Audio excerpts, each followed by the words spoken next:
What happens when the world's second largest economy simply stops growing for 30 years straight? The answer involves ghost banks, a generation that gave up on buying homes, and a government that printed money like no nation had ever dared before. In the 1980s, Japan was the envy of the world. By 1989, its economy was so dominant that the land beneath the Imperial Palace in Tokyo was estimated to be worth more than all the real estate in the entire state of California. Japanese companies were buying American landmarks, and the Nikkei 225 stock index soared to an all-time high of 38,915 on December 29, 1989. Then, almost overnight, it ended.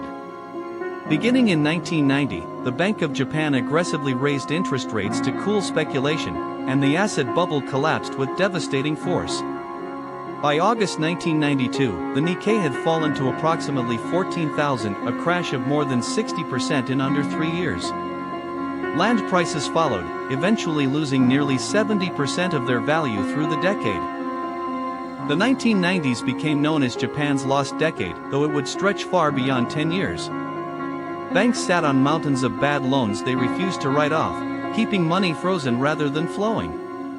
Between 1991 and 2001, Japan's average annual GDP growth fell to approximately 1%, compared to over 4% in the preceding decade.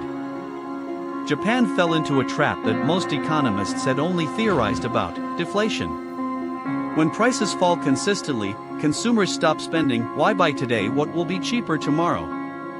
Japan experienced deflation for most of the period between 1999 and 2012, a cycle that crushed corporate profits, suppressed wages, and made recovery nearly impossible through conventional means.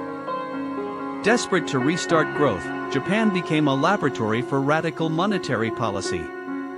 The Bank of Japan cut interest rates to near zero in 1999, and when that failed, in 2001 it launched the world's first modern quantitative easing program, injecting liquidity directly into the financial system. Japan's public debt, which stood at roughly 68% of GDP in 1990, ballooned to over 200% by 2013, making it the most indebted developed nation on earth.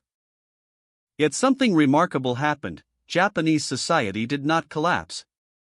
Unemployment, even at its worst in 2002, peaked at approximately 5.5%, far below levels seen in Europe or the United States during comparable economic crises. A generation of young Japanese, known as the Satori generation, simply adjusted expectations downward, renting instead of buying, saving instead of spending, finding contentment in stability rather than growth. By February 2024, Japan's Nikkei 225 finally surpassed its December 1989 peak, 34 years later. Japan's public debt exceeded 261% of GDP by 2023, a level that should have triggered a sovereign debt crisis by every conventional model, yet never did. Japan's lost decades did not produce the collapse that economics predicted. Instead, they produced the world's most consequential proof that a society can survive stagnation, and a warning every growing economy must now take seriously.